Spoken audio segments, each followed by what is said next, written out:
Step. Step. All right, I'm gonna be an agitator, so I'm gonna. Should I call Vanguard Lock then? Yeah, you should call Vanguard Lock. I'm not gonna look at you guys don't have shields, but I'm gonna try to push you and stuff like that. So. All right, do it. Go. Agitator, Vanguard Lock. Step. Whoa.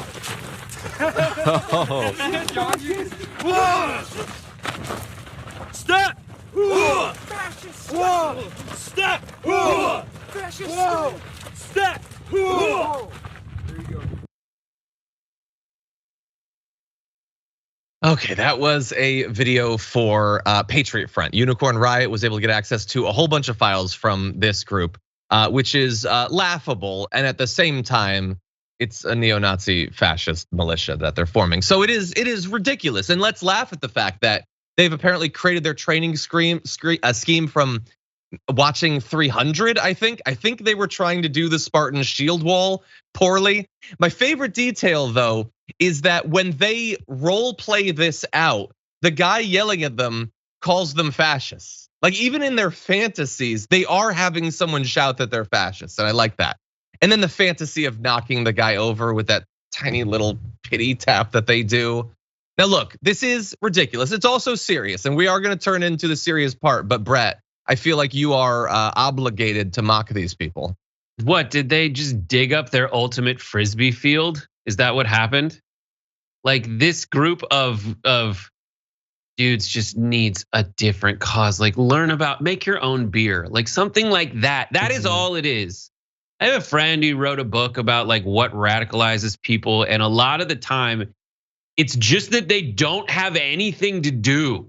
Yep. They don't have any group of people to hang out with, and this is a group of people to hang out with and do what every normal group does in a corporate team building retreat. All right, everybody, this is my favorite. I shouldn't be mocking them, but like, I would say like you guys go join the military or something, but that's even worse, a suggestion. Just continue to be bad like this. And honestly, like, as I keep thinking of simpler, better times, the 90s was, because these guys would just have been really into Fight Club, and that's it. Yeah, that would have been bad enough. Just join a fight club, beat the crap out of each other. Exactly. And America alone. Yeah, just get really into like making your own sourdough bread, or be like someone who's way too into Harry Potter still. Like, there's lots of things that you can do with your time, but I totally agree. And by the way, when we get into like bring up this application, I don't know if you're gonna be able to see it. So they have this application that they have to fill out all this stuff for. It is fairly clear from these applications that that's who these people are. They will say, yeah, I saw this stuff about like CRT, and like I just wanted a group to join. I wanted to do something. And by the way, I know that you can't read this probably, especially if you're on mobile, but all this is available. Unicorn Riot has made it available. It's explicitly misogynistic and racist and anti-Semitic, very, very anti-Semitic. There's no hiding who these people are or why they're doing this. They want to take over the country, and they want to kill people to do it. So when you see the video of those two guys like hitting each other like this, like, is that laughable? Sure. But know that in their minds, they're killing people. They're killing Antifa. They're killing women. They're killing black people. This is what they're fantasizing about doing. And the thing is, you can be this laughable. You can be the person who's never seen a person throw a punch, or doesn't know how to do a push-up, or believes that, oh, I'm a Spartan now. And they can still go and buy an AR-15 and start murdering people. You don't have to be serious or cool or tough, thanks to guns like AR-15s, to kill a lot of people. And these guys, maybe they'll never do it, but they've already self-selected as someone who's ready to engage in that sort of violence. Al-Qaeda is laughing at us. And why I say that is, like, they thought they looked ridiculous on the monkey bars. Anyone seen that video where they did like training, and it's supposedly Al-Qaeda doing monkey bars? But like, I say that to draw the comparison. Like, these are just people who are aimless, no real sense of community. And I just want to reach out to them and say, like, guys, everyone else feels that way at some point or another.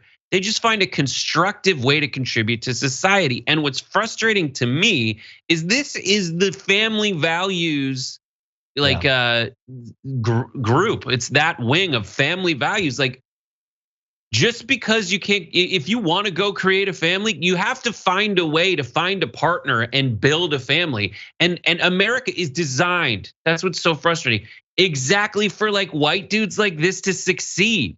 Mediocre ass white dudes. It's fine. Lean in.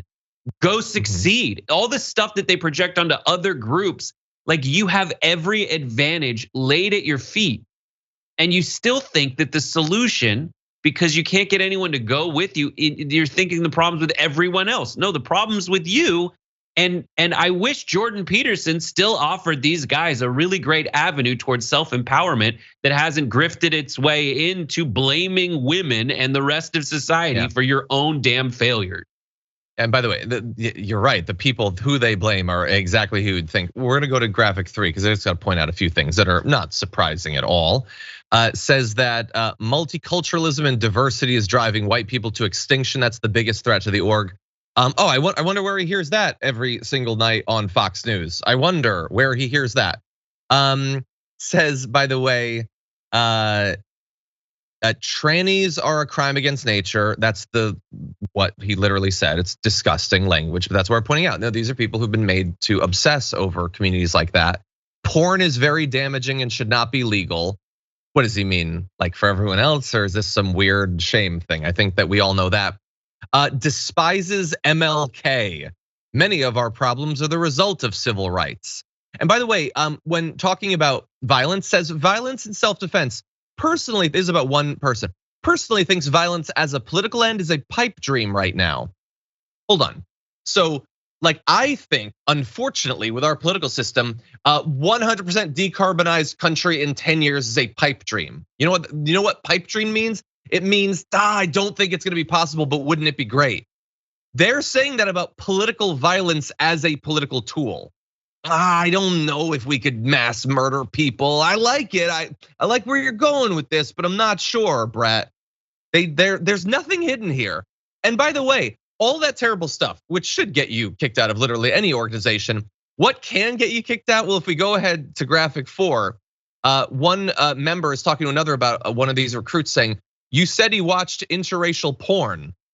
That's the red flag, that he watched interracial porn, not the despises MLK for making white people go extinct, or the I dream of mass murdering Congress, but I'm not sure that we can get there just yet.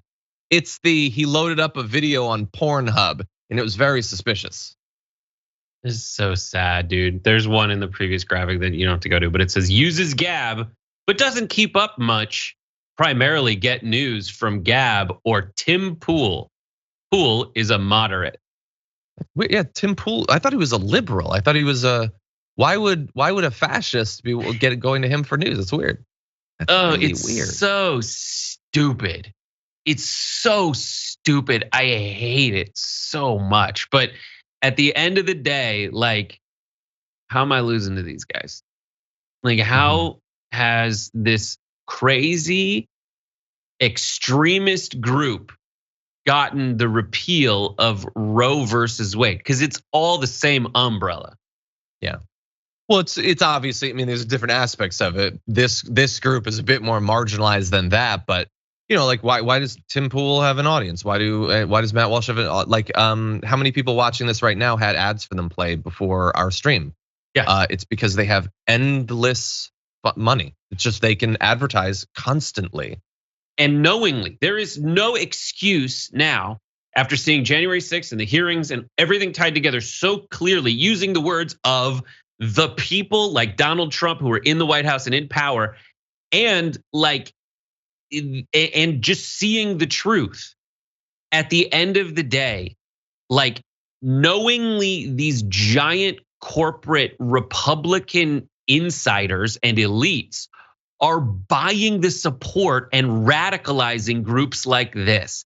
That is and always has been the plan. The macro view is all the ads that you see on YouTube. The micro view is Donald Trump sending these armed psychopaths into the Capitol.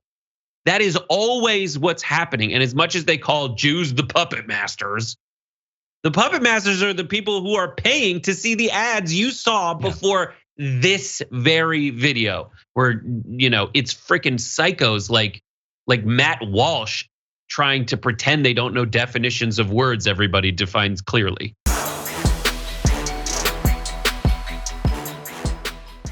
Check out the Damage Report podcast each day, wherever you get your podcasts, whether Pocket Casts or Stitcher or iTunes. You can join me as I give you the news and stories you want, with a range of co-hosts and interview guests jumping in on the fun each day. Again, that's the Damage Report, wherever you get your podcasts. And if you get them at iTunes, don't forget to rate and review. Sometimes I'll read them live on the show.